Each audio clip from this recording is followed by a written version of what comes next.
Hey guys, so today I'm going to solve the hardest questions that came in June 2025, 1HR and 2HR.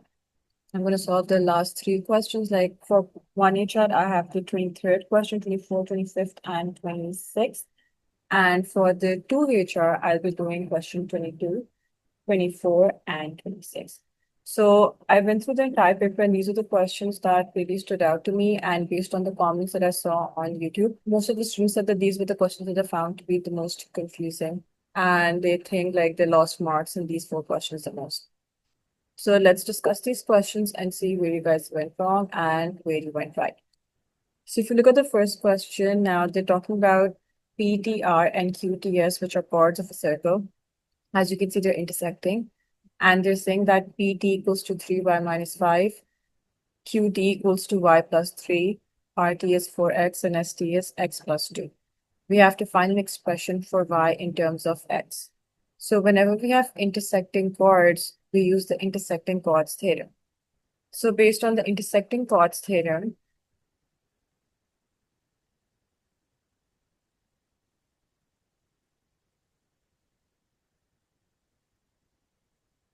your PT times TR is the same as QT times TS. So we multiply parts of the same chord to each other and put equal to parts of the same chord multiplied to each other. So this way, the equation we have is 3y minus 5 times 4x equals to y plus 3 times x plus 2. So expand the brackets on both sides. So 12xy minus 20x equals to xy plus 2y plus 3x plus 6. Now we're going to collect the terms with y on one side because they want us to make y the subject. So 12xy minus xy minus 2y comes over here. And on the right-hand side, we have 3x plus 20x plus 6. 12xy minus xy is 11xy minus 2y equals to 23x plus 6. We have to make y the subject, so we take y common over here. 11x minus 2 comes in the bracket. Right-hand side remains as it is. And the last step is y equals to 23x plus 6 over 11x minus 2. This is the expression for y in terms of x. So for you to be able to solve this question correctly, you need to be aware of the intersecting chords theorem. Apart from the intersecting chords theorem, there's the intersecting secant theorem, which comes in IGCSE. So for this one, we need the intersecting chords theorem. And this question was for 5 marks. Then we had question number 24, which was about arithmetic series. So in this one, most kids got confused because of like not having numbers for like the terms. They give expressions instead of numbers. And they told us that the first three terms of the series are 2x plus 5, 3y minus 4, and 4x minus 2, where x and y are constants. Then they said that the sum of the first 9 terms of the series is 216. We have to find the value of x and y. So if these are the first three terms, that means the difference between the second and the first term is going to be the same as difference between the third and the second term. Why? Because it's an arithmetic series, which means the common difference is the same between each term, which the name itself says common. So we find the difference between the first two terms first. It's going to be 3y minus 4 minus 2x plus 5, which is 3y minus 4 minus 2x minus 5. And that's 3y minus 2x minus 9. Then we find the common difference again, but now between the third and the second term. That's going to be 4x minus 2 minus 3y minus 4. 4x minus 2 minus 3y plus 4. That's going to be 4x minus 3y plus 2. Since both the differences are the same, we can put the equations equal to each other. 3y minus 2x minus 9 equals to 4x minus 3y plus 2.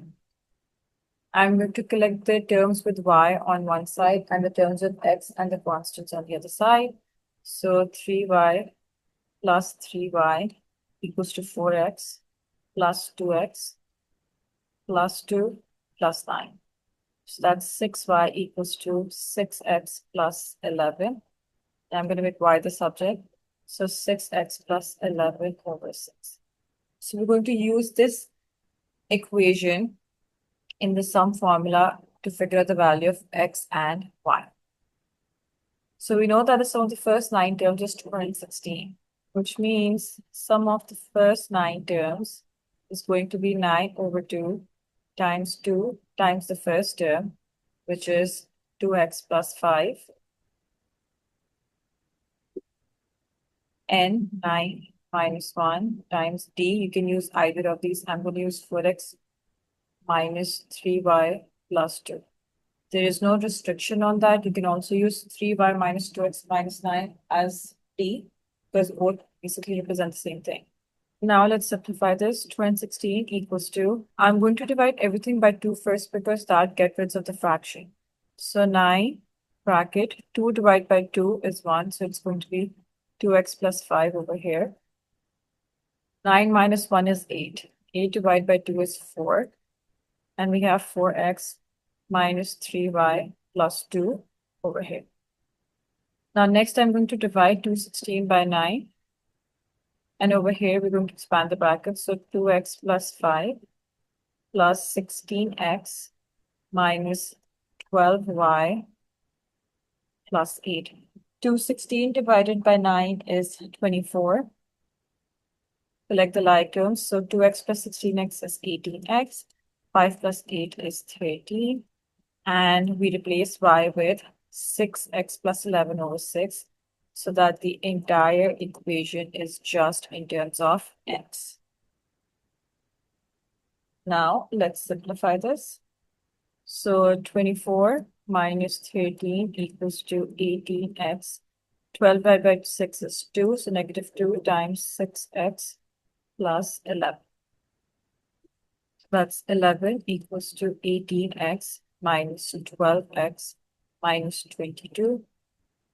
11 plus 22 equals to 6x. 33 equals to 6x, so that's 5.5 equals to x. And then for y, we just replace x with 5.5.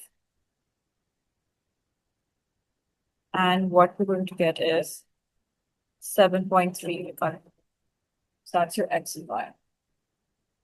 And this question was for 6 marks. The next question was that we have a sector BAC with center A, and then we have another sector which is BCD with center C. Angle BAC is 40 degrees. So this is 40 degrees. And angle BCD is 130 degrees. Area of shaded segment, this shaded part, is 28 centimeters square. We have to find the length of arc of BD, this part. So if BAC is a sector, that means BA is the radius and so is AC, which means these two are the same. Similarly, if BCD is a sector, that means BC is the radius over here and CD is the radius over here. So this is capital R and they're the same. So using the area of 28 centimeters square, which is the area of the shaded segment, we can figure out the length of the small r, then use that to find the length of the capital R, and then further use that to find the arc length BD. So let's first use the sector BAC to figure out the value of small r.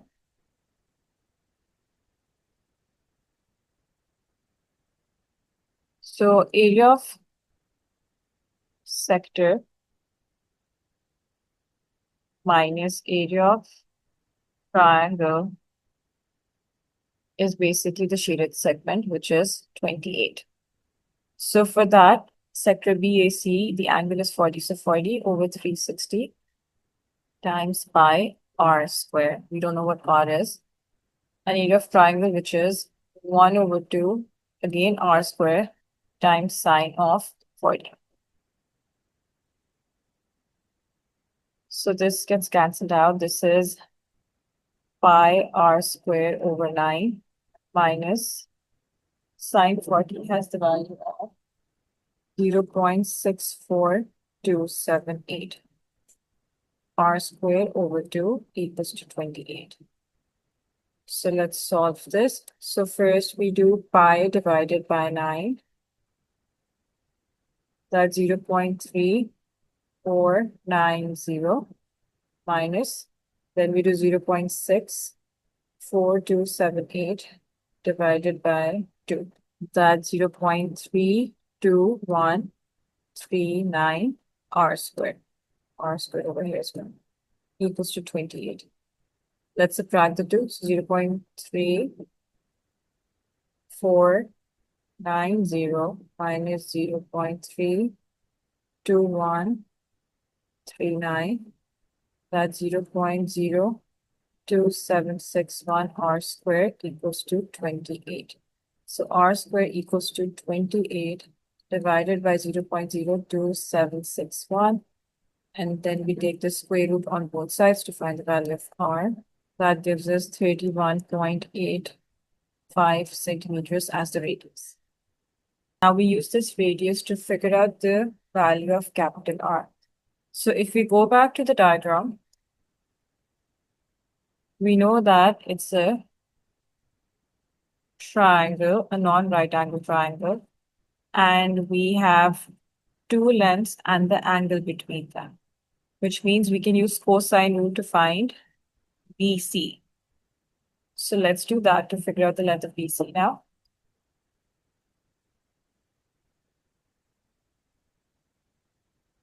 So BC squared equals to 31.85 squared plus 31.85 squared minus 2 times 31.85 times 31.85 times cos of 40.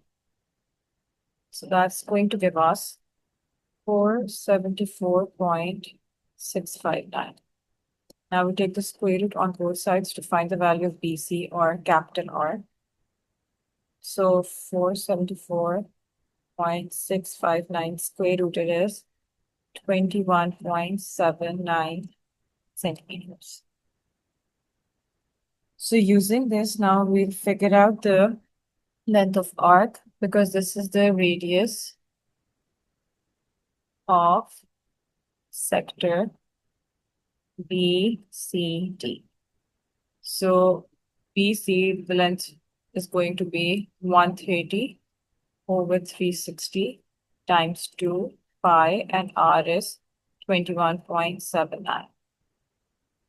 That's 49.4 centimeters. That's your length of arc. We'll be correct to 3 significant figures. And this question was for 6 marks. So question 26 was also one of the questions that confused students the most. So in this case, they're asking us to find the value of K. So looking at the question, we have 3 similar bases, and the volume of base S is 72.8% more than the volume of base R. Height of base R is h centimeters and the height of base T is 6h centimeters. The surface area of base S is a centimeter square and the surface area of base T is k a centimeter square. We need to work out the value of K. So this question is kind of similar to a question that came in one of the past papers. I don't remember the specific year, but in that case, they only gave 2 similar figures, not 3. So it has some similarities with that, but differences as well. So if we convert the statements into equations, we can say that the volume of base S is 2.8% more than the volume of base R, which means that volume of base S, so Vs equals to 172.8 over 100 because it's 72.8% more. So to that 100%, we're adding 72.8%, which makes it 172.8% of base R. So which means this is 1.728 times the volume of base R. This is our first equation. Then we know the height of base R is h centimeters and T is 6h. So if we go from R to D, so that's going to be 6h over h, which equals to 6. So this is our scale factor when we're going from base R to base D. Similarly, if we use the scale factor from T to R to figure out an equation for the volume, we will say that 6 over 1 whole cube equals to the volume of T over the volume of R. Now, 6 cube is 216, so 216 over 1 equals to volume of T over volume of R, which means volume of R is equal to volume of T over 216. We can easily substitute this into this equation to create an equation in terms of volume of S and volume of T. Because if you look at the surface areas, they're talking about the surface area of S and T. So volume of S is going to be 1.728 times volume of T over 216. The reason why we're substituting this over here is because this would allow us to find the scale factor when we're going from base S to base T. So 216 times Vs equals to 1.728 times Vt.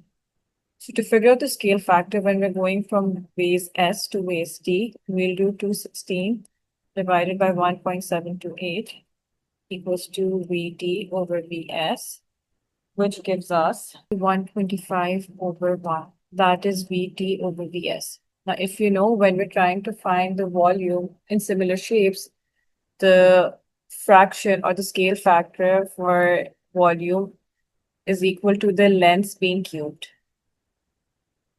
So if you know, when you're trying to figure the volume in similar shapes, we cube the scale factor. So that means if Vt or Vs is 125, to figure out the scale factor, we will cube root 125 over 1,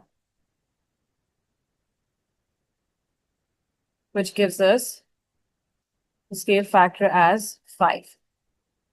So if we want to figure out the surface area and then the value of K, area of T over area of S would be 5 over 1 being squared, which is 25. So that means K is 25 because area of S is A and area of base T is Ka. So that means 25A over A is going to be 25. So K is 25. So these are questions from paper 1 HR of May, June 2025. Now we move on to the paper 2 questions and see which ones were the most difficult ones in that one. So in question 22, they have given us a cuboid and the volume of the cuboid is V centimeter cube. Want us to find the maximum value of V.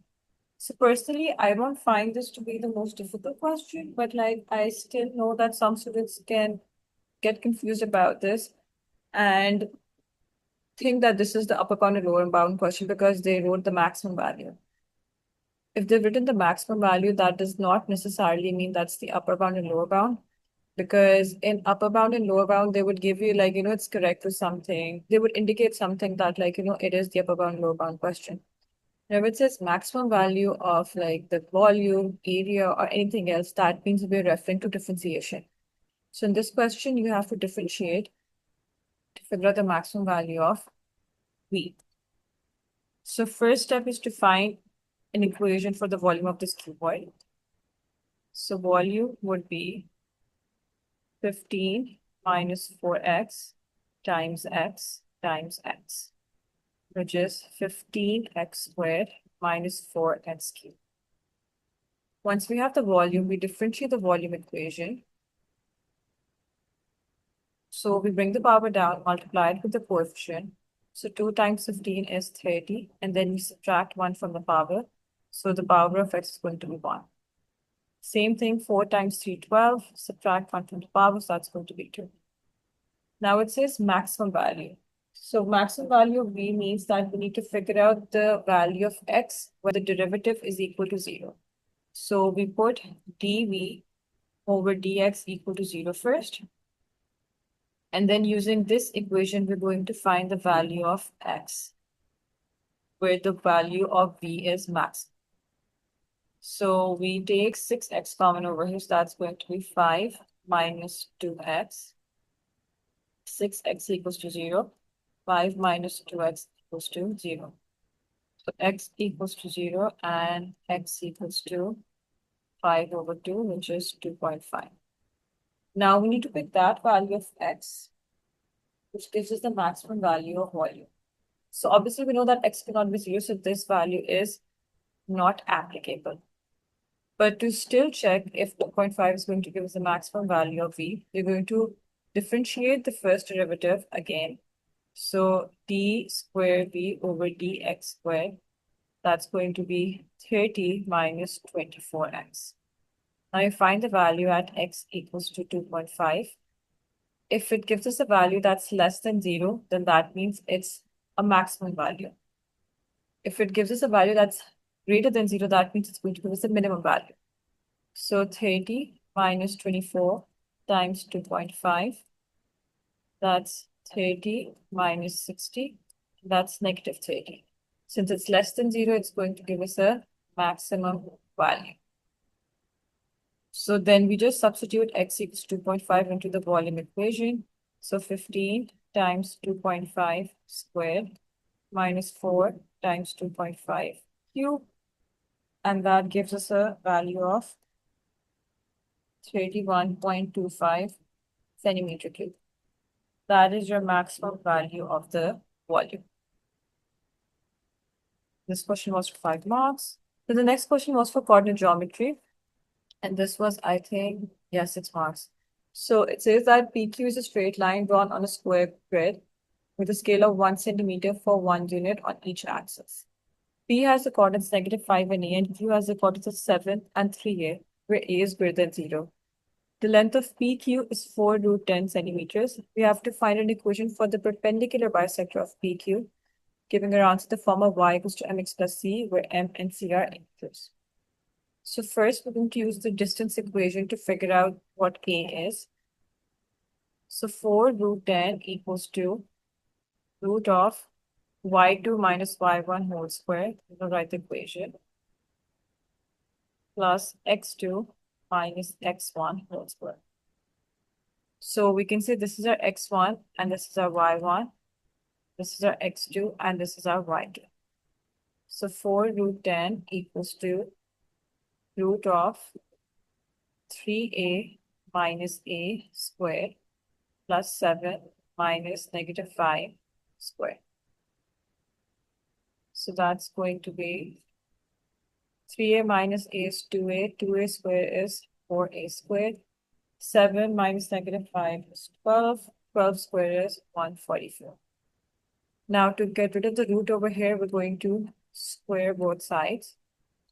So that's going to be 16 times 10 equals to 4a squared plus 144. 160 equals to 4a squared plus 144. Then 160 minus 144 divided by 4 equals to a squared. That's going to give us 4. Then we square root 4, and that's plus minus 2. They clearly said a is greater than 0, so we take positive 2 as the value of a.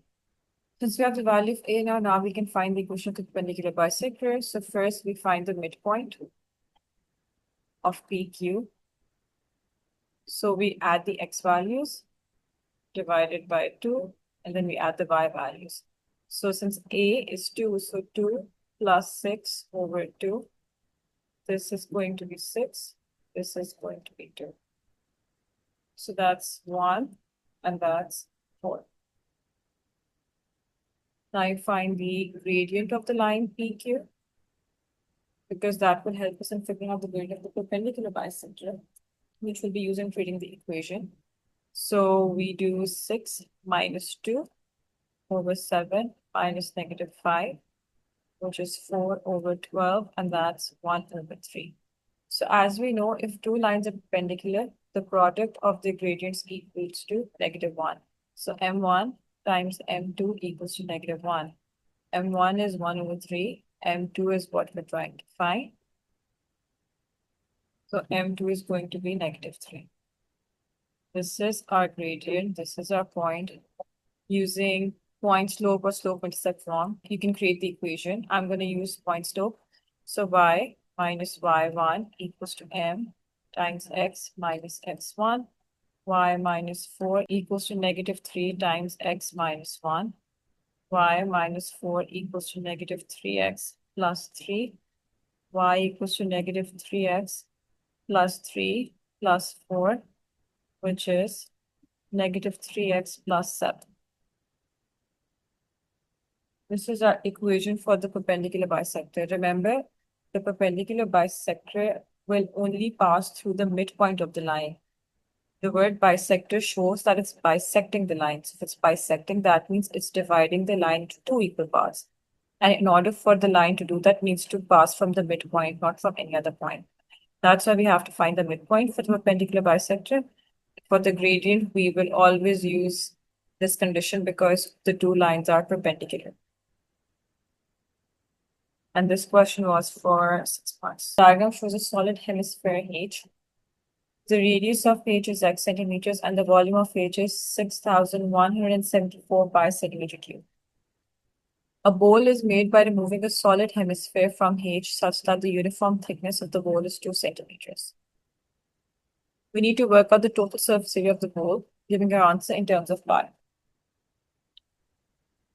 So first, we're going to use the volume of H. So volume of a sphere is 4/3 pi r cube. So for the hemisphere, it's going to be half of it. So that's 2/3 pi r cube. So volume is 6,174 pi equals to 2/3 pi times x cube. The pi's get cancelled out. So 6,174 times 3/2 is your x cube. And that gives us 9,261. We're going to cube root it to find the value of x, which is equal to 21 centimeters. So if this is x, then that means this entire thing is x, basically, because that's the original radius. So the new radius is going to be 21 minus 2, which is 19. So using this new radius, we're going to find the surface area of the hemisphere inside the bowl. Using the original radius, we're going to find the surface area of the hemisphere that's like the surface area that's outside of the bowl. And then we're going to find the area of the circle, like circle base, of the removed part and the present part. Subtract the two to find the area of the width given at the top. And then we're going to add up all of these to have the total surface area of the bowl. First, we're going to find area of the original top part. The original top. So that's going to be pi times 21 squared. So pi times 21 square is 441 pi. The one that's in terms of pi, so we leave pi as it is. Then area of the removed top. So that's pi times 19 squared, which is going to be 361 pi. So area of the width, top, that's going to be the difference of these two. So 441 pi minus 361 pi, which is going to give us 80 pi. Now talk about the surface area. Surface area of inner bowl. That's going to be 2 pi and radius is going to be 19. So 2 pi 19 squared, which is going to give us 722 pi. Then surface area of outer bowl. That's going to be 2 pi times 21 squared, which is going to give us 882 pi. So we're going to basically add this, and this. This will give us the total surface area. So total surface area is going to be 882 pi plus 722 pi plus 80 pi, which equals to 1684 pi. That is your final answer, and this was a 5-mark question. With that, we're done with all of the difficult questions that came in paper 1 and paper 2. Let me know in the comments below how you solved them, how much do you think you got right, and if this helped you, please leave a like and subscribe to the channel.